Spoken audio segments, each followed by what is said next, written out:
Okay, you're recording now. Okay, great.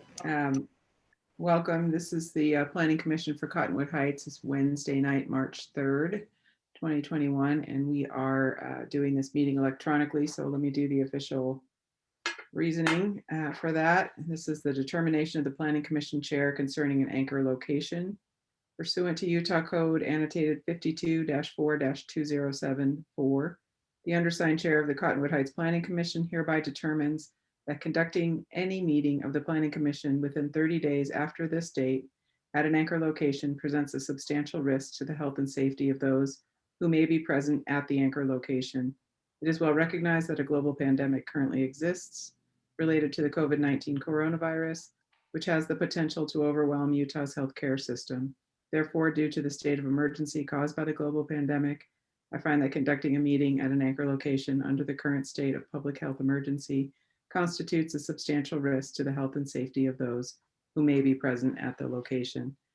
And for those of you who are listening who may not have joined us before, we are still having public comment periods. You can raise your hand, and then at the appropriate times, Heather from the city or Andy or someone will let you in, and you have 3 minutes to speak during those public comment periods, and we appreciate you joining us if you're here. We do have to run through the agenda for this evening. We have 2 items on our business items on our agenda this evening. We have a public hearing to receive comments and take possible action on a request from Utah First Federal Credit Union. This is for a site plan approval for a new financial institution at 1166 East Fort Union Boulevard in the mixed use zone, which is what most of us know as Union Park. And our second item of business is a public hearing to receive comments on a city initiated proposal to adopt a parks, trails, and open space master plan as an addendum to the Cottonwood Heights general plan. And we've been looking at this one for a few months now. Those are items. Just a point of order. What we'll do is open with a general public comment period, where this is a time to, if you are joining us and have any comments generally on items that are not on our agenda tonight, that would be the appropriate time for that. You'll be given 3 minutes, as I mentioned before, and you're welcome to discuss whatever it is you'd like to discuss. And then we'll close that and move into our business items. When we do go to our business items, we'll start with a presentation of the application by the city, and then have, if we have an owner representative, give them a chance to present their application. We'll open it for public comment. And when that's done, we'll close that and have deliberation amongst the planning commissioners and potentially a vote. So that's how we do this. Our first item is just general public comment. If we have anyone here to participate in the general public comment, we'd entertain that now.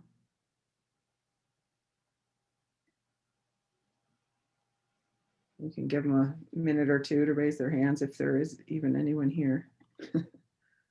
It's so beautiful out there and the internet's not working great. Apparently in Cottonwood Heights, we might not have anyone. Looks like we have a few attendees. I don't see any hands raised. Okay. We'll go ahead and close it. If someone feels the urge and that they missed it the moment, we can circle back. So general public comment is closed. And then we'll move on to our first item of business, project SPL-21-002. This is the credit union. All right, thank you so much. I'll go ahead and give a brief overview. We went over this in detail during the work session, but for the benefit of those who are just joining us, I'll give a brief overview of the request.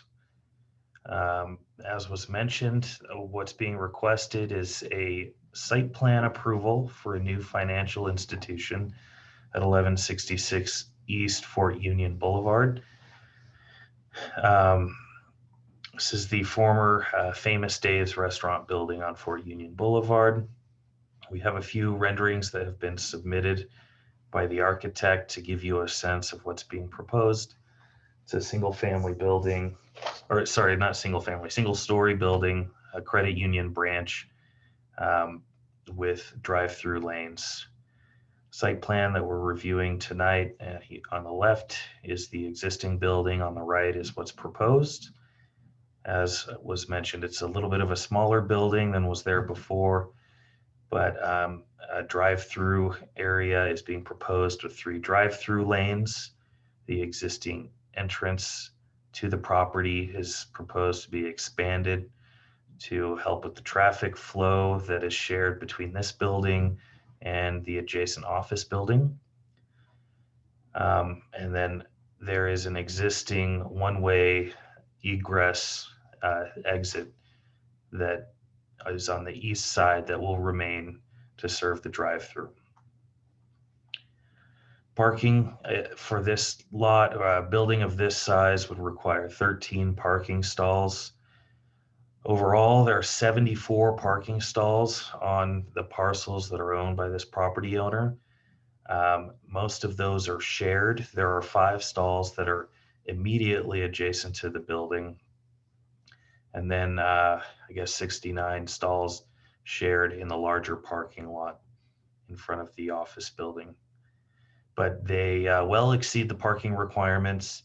They do have accessible parking stalls adjacent to the building entrance that are being moved from where they were previously over in the parking lot area. Landscaping plan, there are a number of trees that will be either preserved or planted.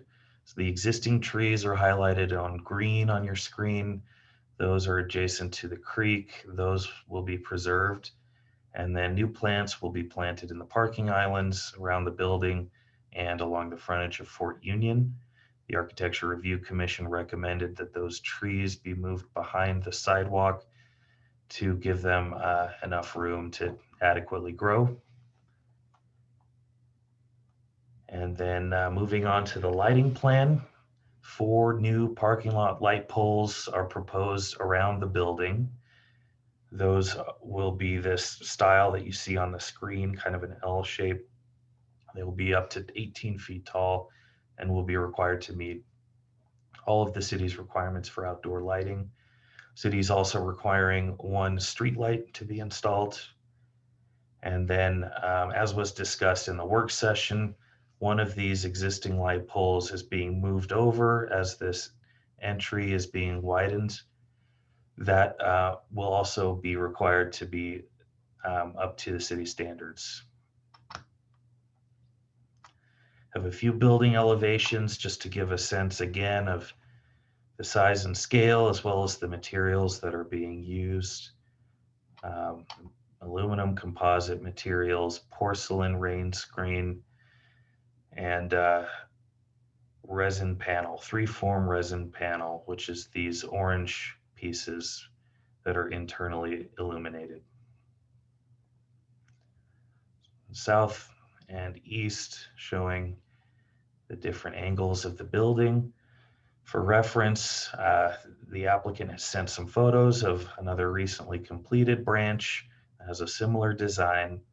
You can get a sense of what the materials will look like and the general kind of sense of how large the building will be.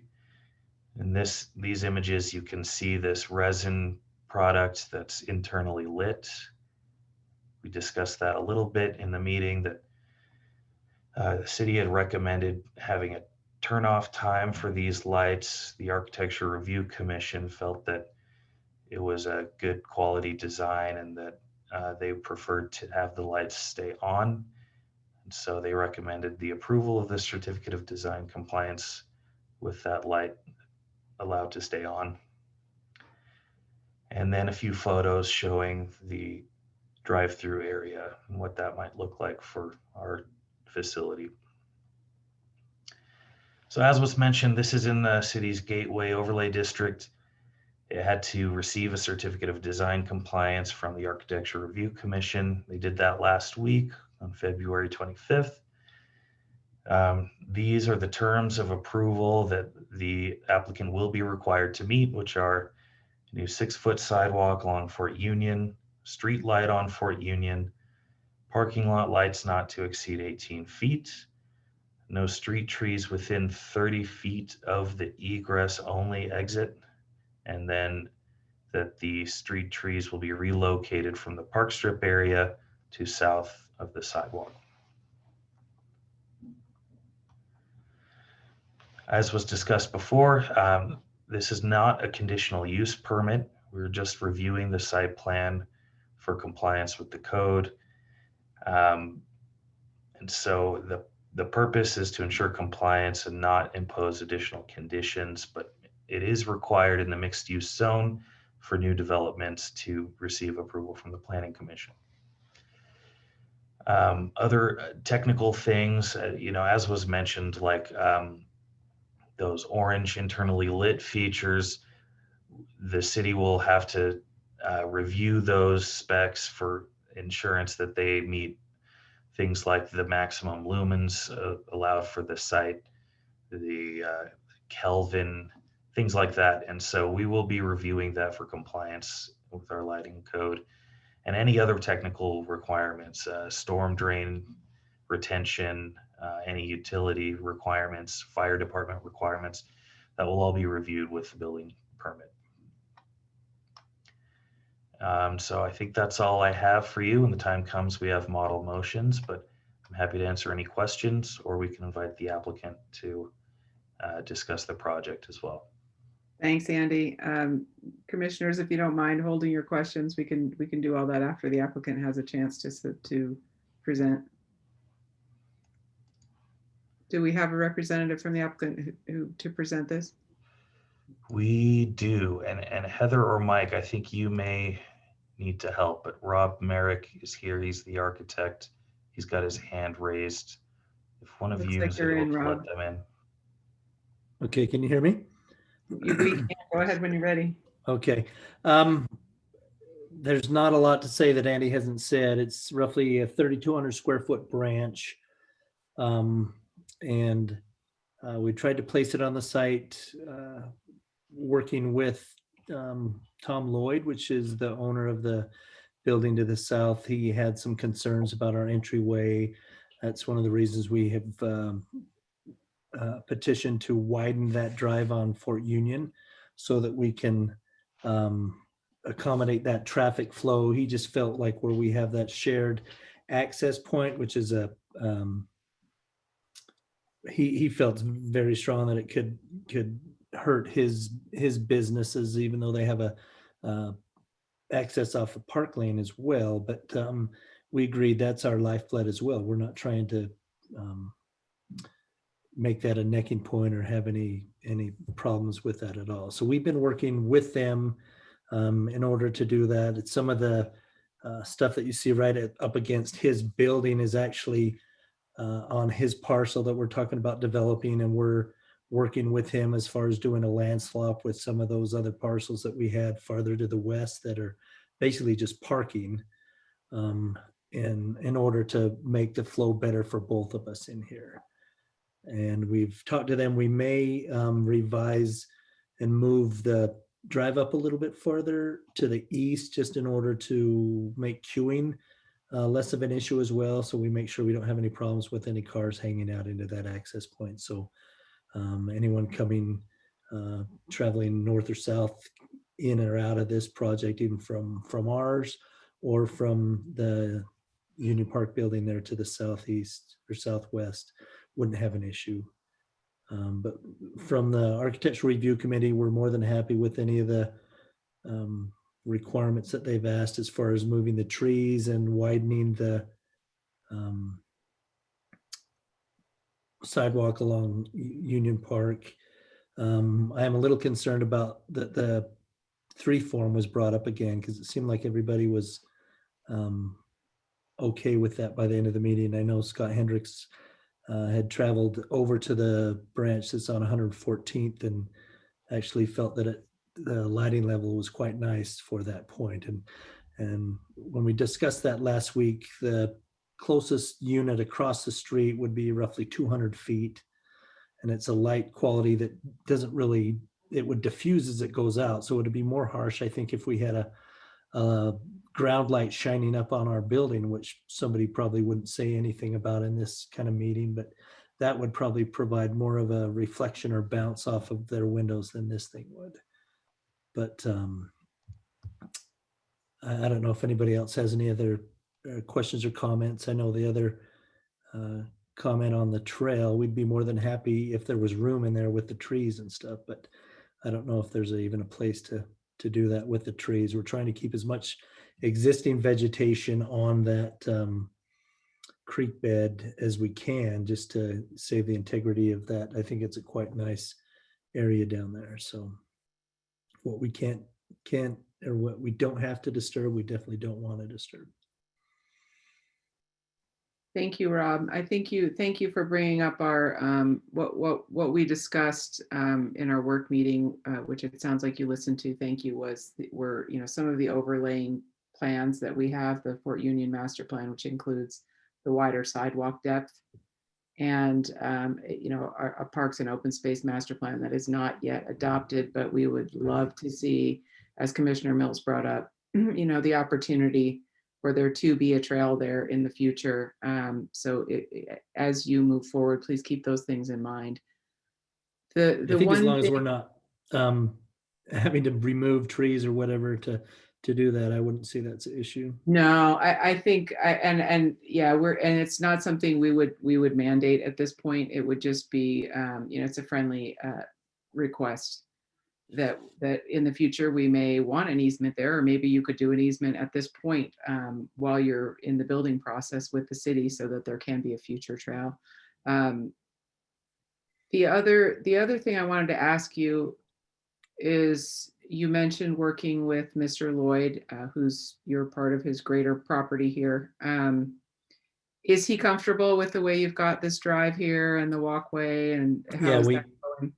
We met with him last week, and actually we've made some revisions to this to appease him, but essentially the middle island that you see that's in the middle, we would put an angled, so we would lose one more stall and have that kind of 45 in the middle, just to taper that a little bit more to allow the flow to roll into that part along his parcel there.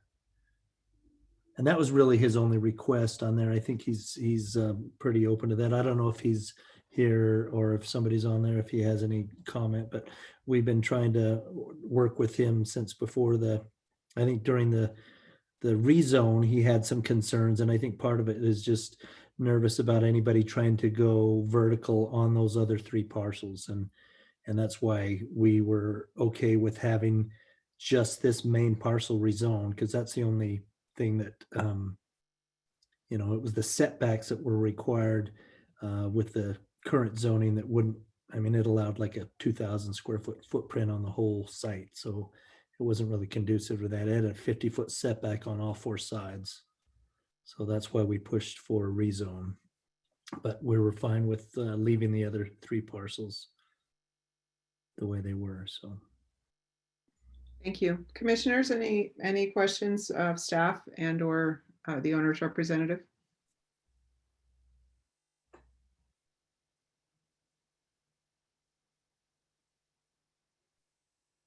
Okay, I'm not seeing any. And thank you for joining us, Mr. Merrick. Thank you. Any discussion? Do we have any comments from people in the meeting? Oh, let's see. I don't think we have any people besides owners reps, but maybe we do. Let's see. Thank you, Commissioner Rhodes. Do we have anyone here for public comment on this?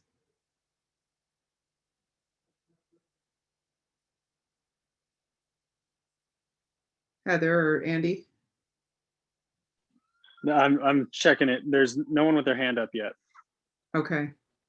What we'll do, is just leave that open till we take our vote, in case we miss somebody. Yeah, there are only 3 people, including the applicant, and no hands up. I see them. Okay, thank you. All right. We had a pretty healthy discussion about this in the work session. That apparently everyone feels like they've gotten their issues. Yeah, I Addressed. feel like we got my questions were answered. Mine were mainly around lighting. I think the other one was the width of the sidewalk out in front. Mhm. Why did we go 6 foot instead of 8 feet? I get it that the just up the street a quarter mile, we made them do 6 feet because that's all there was. I want it to be consistent. What I didn't want to see was a 6 foot sidewalk here and an 8 foot sidewalk next door. And then when you get up to the UPS store, somehow that turns into a 4 foot sidewalk, and then it looks glued together. Yeah, I would suggest the motion is that it conforms to the Fort Union master plan. So It's not conforming to the master plan. Right. At 6 feet, you mean? Right, the master plan, we have thing that shows a bike lane separated by a curb and a whole bunch of things, and we're not asking for that.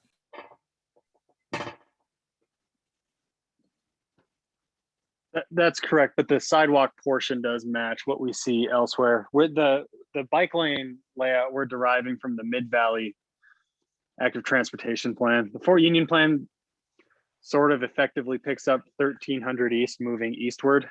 So it's a little more clear starting at that intersection. This area was not as clearly addressed, but is in the Mid-Valley Plan. So that was kind of the guidance we were following as staff when we looked at that. Thank you, Mike. And are they consistent, Mike, or are they going to make an abrupt change at 13th East? There would need to be a transition through that intersection, but that would happen as you're crossing the intersection. So I think that's okay. Thanks for clarifying. I would entertain a motion. Andy, if you can, I think you have control of the screen. If you can bring up the potential motions. I move that we approve project SPL-21-002 based on the findings for approval outlined in the staff report. And there's that other comment, I can't remember what it was, but staying with the master plan or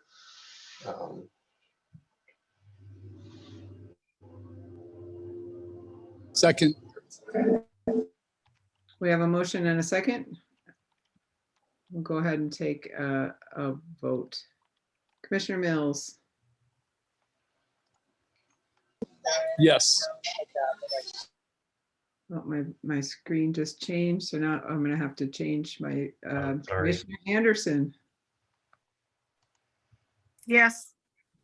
Commissioner Chapel, Yes. Commissioner Allen. Yes. Yeah, I've lost the rest of you. Commissioner Rhodes yes. and Commissioner Bevan, who I can't see, but I know you're there. Yes. And Commissioner Coots, yes. Did I miss anyone? No. Okay. Motion passes. Thank you. Our next item of business is an open, and we'll go ahead, by the way, and close the public comment on the credit union. So now we have a public hearing for the city-initiated proposal for the Parks, Trails, and Open Space Master Plan as an addendum to the general plan. Great. Okay, I'll give another brief overview. As you mentioned, this has been before the Planning Commission for several months now and has really been a long process. Spent a number of months with the Parks, Trails, and Open Space Committee before this. Last month, we reviewed this plan, and the recommendation from the Planning Commission was to get an article in the city newsletter, publicize this to allow for some additional public comment. And so we do have an article about this plan in the March newsletter, which you all should have hopefully received in the mail just recently.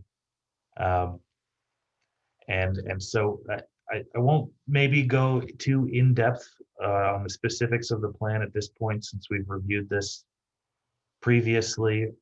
But a general overview for anyone listening or anyone just joining us is that these are master plans that are not calling for any specific projects. They're not finalized designs or, even the exact location necessarily is not perfect.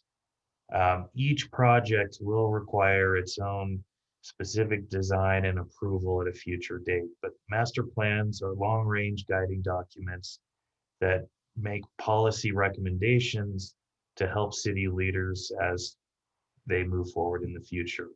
And these, as I said, are long range, so envisioned to take place over the years and decades to come.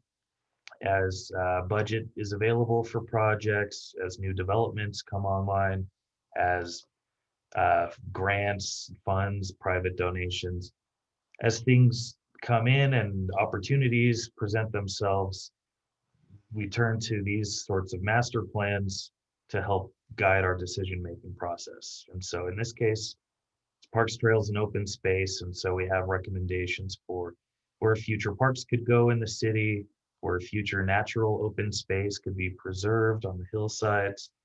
And what we've got on the screen now is potential trail connections for natural and urban trails all throughout the city. Some of the goals were to connect activity areas, connecting neighborhoods, and really just connecting the entire city, providing that benefit that really increases quality of life for our residents and has been something that has been a priority to our city leaders and has come up time over time again as we do surveys and things. It's one of the things that people love about being in Cottonwood Heights is living near the canyons, having opportunities for recreation. And so this would support those goals and values that we have as a city. And at this point, we're just looking for additional feedback and comments from commissioners and residents. And as was discussed in the work session, the plan is, unless there's major opposition or changes proposed, to move forward with this, prepare a final draft, and bring it before you next month for recommendation to the city council. But that's all I have for now. Happy to answer questions if you have any. Thanks, Andy. I think I recognize this as a little bit of pie in the sky, almost hopeful, things that we're hopeful to do. When I look at this map with the orange dotted lines on the green lines, and it looks like they're all together, take all that off of what we have currently, we've got a nice plan in place, and it's going to take a long time. I'm 69 years old. The chances of me seeing this in place are not great, but they are great for a lot of people. I think it's real forward looking. I appreciate the effort that the city's put in so far to putting a plan in place, something that when people come and want to develop a piece of property or change a piece of property or put in a credit union, we can say, hey, that's all fine and dandy, but there's a little piece of this right here that you need to help us with. Good job, Andy.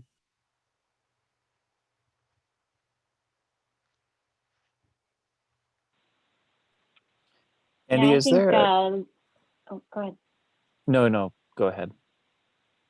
I was just going to say, it's been really exciting to look through what's been done here. And as I've kind of reviewed this overall and kind of looked at the fun places that'll be connected up, I did notice that we have a lot of east-west planned, but there's not a lot of north-south. And I feel like the kind of the natural one that I maybe would expect to see here is Highland. So I'm not a regular bike commuter, but I have been known to do it when the weather's right into Salt Lake. And so of course, Bengal to Highland to Van Winkle is a really nice route in the morning to get to downtown. So I was wondering, has that been discussed and eliminated, or is that something that could potentially be added to this plan? I think that's a good suggestion. I don't think it has been specifically discussed. We do have something I guess we don't have, we just have this connection here, part of our Cottonwood Heights loop idea on Bengal. Um, but yeah, that's a good point. I think that maybe it's something that we should look into adding. Yeah, I'll add it to my notes. I'd be happy to do that. Well, and some of Highland it's going to isn't, be easier. yeah, that's what I was gonna say. Highland's a little tricky, but it's also the scariest part, right? Of that, you know, Van Winkle's made for a nice long ride, but Highland isn't, and that might be something worth, yeah. I wouldn't ride a Trying to bicycle on Van Winkle. Holy cow, Jessica. Nice wide shoulders. And a double helmet, I hope.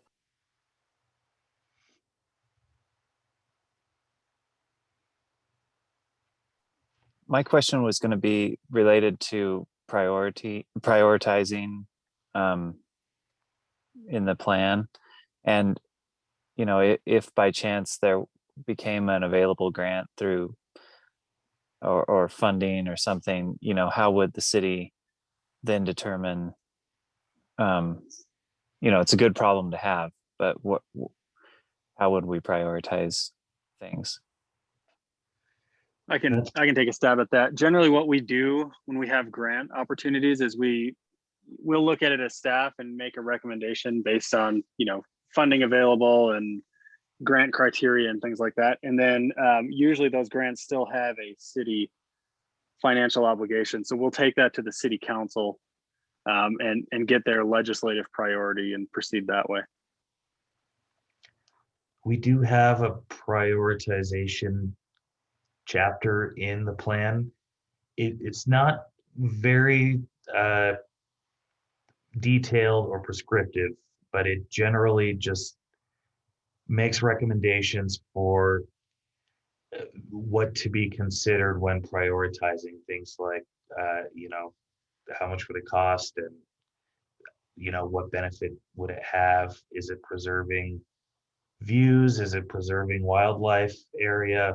And it's pretty general right now, but I think that maybe that's a good point, that we can take another look at that as we prepare the final draft, and maybe make a little bit more specific the process for prioritizing, and include some of that stuff that Mike was just mentioning. Yeah, and I don't think you always have to look at it and say, wow, this one's going to cost more, or this one's going to look better, but at least there needs to be something to quantify, rather than, because you can't do it all. Yeah, I mean, you can't, but what's our first priority? You know, if we can only put in one thing, what's the number one thing that we would like to see? And I don't even know that needs to be in this master plan that says this is how we're going to prioritize them 1, 2, 3, 4, 5.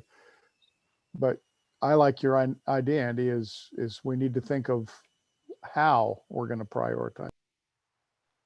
Yeah, and I guess I think it's wise to leave it vague, or like based on criteria, like theoretical criteria, just to be able to adapt to what's upcoming. You know, if there's a development in a certain area, I think that's good. But I guess maybe in addition to the things that Mike mentioned with the council's legislative priorities, maybe there's a place for regional partnerships and regional prioritization. I'm just thinking of Bonneville Shoreline Trail, and, you know, the efforts that Draper has put into place, and, you know, as a city, can we participate and build on other regional momentum, and should that be prioritized at some level? Yeah, I think that's a good idea, Jesse. I think you've got things like the Bonneville shoreline is really not developed much through our city. Other places it is. You've got the big Cottonwood Park down at Crestwood. There's a good trail around that. It's a gravel dirt trail. I don't know that we need to spend the money or say that we want to even put that into asphalt. I like the gravel dirt trail. I think it makes it more rural a feeling to walk around that. I use it quite often. But again, do we say we're going to improve these parks and we're going to make them like downtown Salt Lake City, or we want them to be more rural? To that argument, the idea that we have gradations, I think that's a fantastic point, that there may be circumstances that we want to have something, if it's butted up against a really, really urban portion of the city, it behooves us to make sure that we define the boundaries and so that it can be kept. But boy, any place that we have the potential for wild spaces, I think Craig makes a fantastic point that if we can try to do our best to keep those as wild as possible. And I would also second the idea that we need to look for some of those partnerships with other entities, especially municipalities. But I would add to that the private entities too. We have some enormous possibilities with the Walker Family Trust, one of the larger property owners in our city, and making sure that we've written down, some hypothetical plans and but not just that, but our desire for partnerships with private entities too. I think I mentioned this in a previous meeting that back east, one of the things that people are encouraged to do is as they look for ways to spend rather than just pass on an inheritance to people, they're encouraging people in really urban areas to leave some portion of their property or leave some portion of their estate for the development of parks. And I think making sure that that's a valid option and that we have a mechanism for that would be important as well.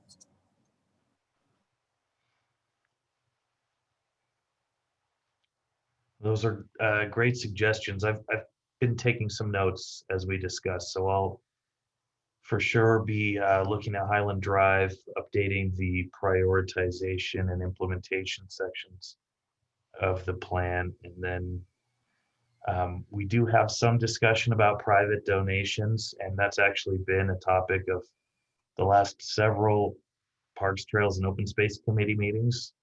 But I think that those are good points that I can maybe mention some of what you brought up, Commissioner Mills. Yeah, I think that's valuable. So thank you. Yeah, on Highland Drive, you can get a bike lane in there with a bucket of paint on the northbound side, at least to Union Park. After that, nothing.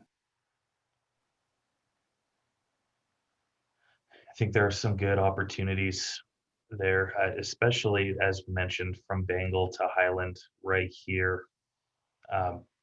See lots of kids walking up to Brighton this way, and I think that's a great suggestion that was overlooked. So I think we'll make sure we get something added in. Well, once you cross Fort Union, actually, if our trail jumps to the west side of the street, you could be very safe riding a bicycle from Union Park to the 215. We've got we haven't done it, but I mean, that's the goofiest looking piece of road anywhere, Highland Drive along there. But we could incorporate a bike lane at least for a quarter mile, which that's a quarter mile we don't have now.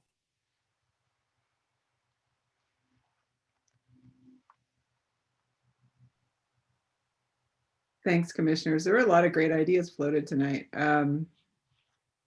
We'll be anxious to see what happens, Andy, as you bring those to the Open Space Committee.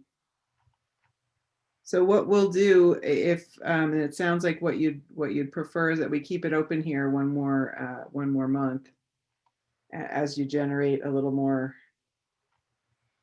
public interest, maybe get some people to take the survey, and commissioners, we can help them with that when we talk to people to encourage them and direct them to that the city is looking for feedback and people to engage with this plan. And it really is engaging the way you put it up online like this.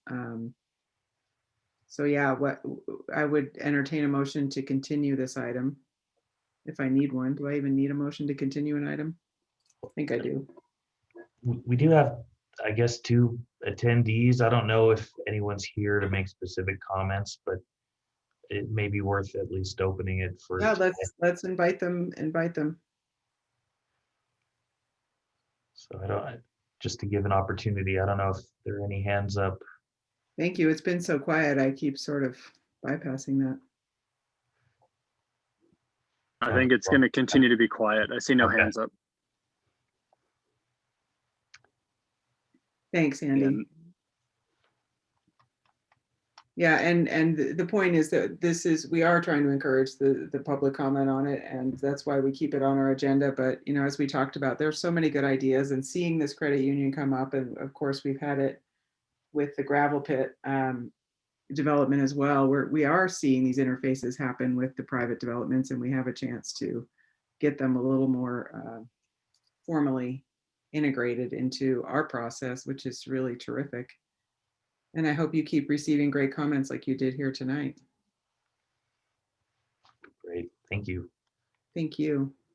So we'll go ahead and continue this item to our next Planning Commission meeting, which I think Shane always wants us to put a specific date on it. I don't have a calendar in front of me. If you do, if someone does, throw out the date. Should be April 7th. April 7th, 2021, which would be our next Planning Commission. Thanks, Andy. And our last item of business is to approve our meeting minutes from our previous meeting. Anyone have any edits or amendments to our meeting minutes? Commissioner Chair Coote, I did have some clarifications to a couple of the items. I sent you a markup in traditional engineer style, but I think Andy said I need to give them verbally in this meeting. You don't have to unless you want to. If you've sent them in and they can be recorded, that works. Okay. But it's not a big you're deal, welcome but, to. Oh, let's hear what Okay, let's hear what was different. Well, it was just a comment about the changes in the requirements for the affordable housing. So there was a couple of my comments recorded that I just want to clarify it a little bit. The meaning was not quite exactly the same as it was paraphrased. So pretty simple. And I can actually just send them to the entire commission, and I'll reply to the address so you can see it, Commissioner Bevan. Thank you, Commissioner Chappell. Any other comments or amendments to the minutes as we've seen them? And this is for our February 3rd, 2021 meeting. If you weren't there, please don't vote. If you were, I would entertain an approval of the minutes as amended by Commissioner Chappell. I would propose a motion to accept the minutes with one small modification. Thank you. I will second that. Motioned and seconded. All in favor? Aye. Aye. Okay. And Lucy, you can abstain or just not vote, just so you know our process here. Right. I move that we dismiss the meeting. And straight to our final amendment, final motion on the table. Any seconds? I can second that. Seconded by Commissioner Bevan. Almost record time, by the way. Yeah, it was a nice light agenda, which is a relief after February felt long. All in favor? Aye. Aye. Aye. Aye. Thank you, everyone. You. We'll see you April 7th. Bye-bye. April Thanks, everybody. 7th. Good Oh, night. by the way, who got TV comments from our last meeting? TV comments? Yeah, I had with the Google Fiber Oh. Dealy Yeah, thingy. Dan sent that on. He saw that reporter in our participants, and we figured. I said anything named Google's probably Catches the in a drive. attention, and I had He two missed all people. the fireworks though. I Yeah, had they two. missed the fun part. Yeah, I had two people call and say, "Hey, I saw you on TV." Oh yeah, they showed a picture of a screenshot, didn't they? You were there. We were all there. Yeah. All right. Yeah. Thank Good night, you. everyone. Thanks, night. Thanks, Andy. everybody. Have a good night.